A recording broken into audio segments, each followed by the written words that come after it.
Assalamualaikum warahmatullahi wabarakatuh. Perkenalkan, nama saya Ilham Mustalifah. Saya dari Fakultas Ekonomi dan Bisnis Islam, Prodi Perbankan Syariah. Di sini saya akan membahas tentang Pancasila dalam kajian sejarah bangsa Indonesia. Terdapat 5 sila. Yang pertama yaitu ketuhanan yang Maha Esa. Yang kedua, kemanusiaan yang adil dan beradab. Yang ketiga, persatuan Indonesia. Yang keempat, kerakyatan yang dipimpin oleh hikmat kebijaksanaan dalam permusyawaratan perwakilan. Yang kelima, keadilan sosial bagi seluruh rakyat Indonesia. Sila di sini berasal dari bahasa Sanskerta yang terdiri dari dua kata yaitu panca dan sila. Panca yang berarti 5 dan sila yang berarti prinsip atau asas. Nah, di sini Pancasila sendiri adalah pilar ideologis negara Indonesia. Pancasila itu merupakan rumusan dan pedoman kehidupan berbangsa dan bernegara bagi seluruh rakyat Indonesia. Pancasila itu dasar serta landasan ideologi bagi bangsa Indonesia. Dan hal itu berarti 5 pedoman penting rakyat Indonesia dalam kehidupan berbangsa dan bernegara.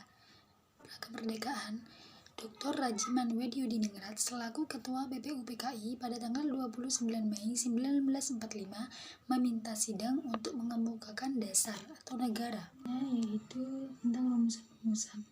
Bisa dilihat pada tabel berikut. Tanggal 6 Agustus 1945 ada bom atom yang dijatuhkan di Hiroshima.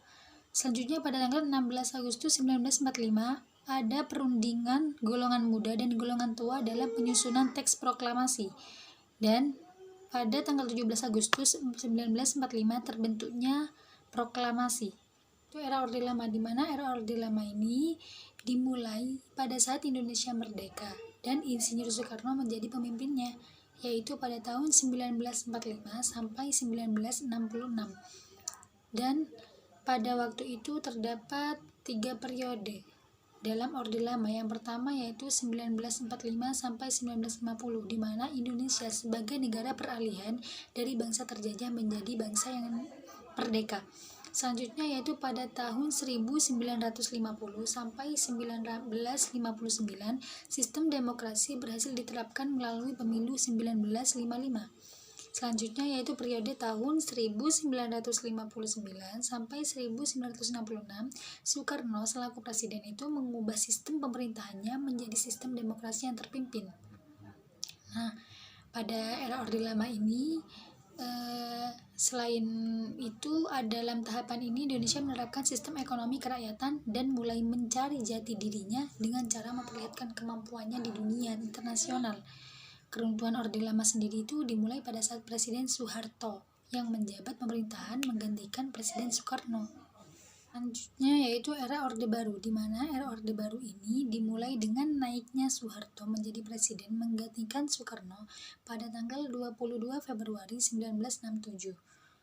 Awal dari masa Orde Baru ini sering dianggap pada saat dikeluarkannya Super Semar atau yang disebut juga dengan Surat Perintah 11 Maret, yang dimana pada saat itu Presiden Soekarno itu memerintahkan Presiden Soeharto yang dimana pada saat itu adalah seorang TNI untuk membantu Presiden dalam mengendalikan kondisi Indonesia.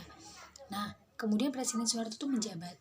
Saat ini pemerintah terdapat dualisme TNI yang dimana TNI itu memiliki kemampuan untuk memerintah di sipil dan TNI, yaitu era reformasi, di mana era reformasi ini adalah masa di mana masa dari kebebasan pers dan dikuranginya kekuasaan yang dimiliki oleh lembaga-lembaga tinggi negara.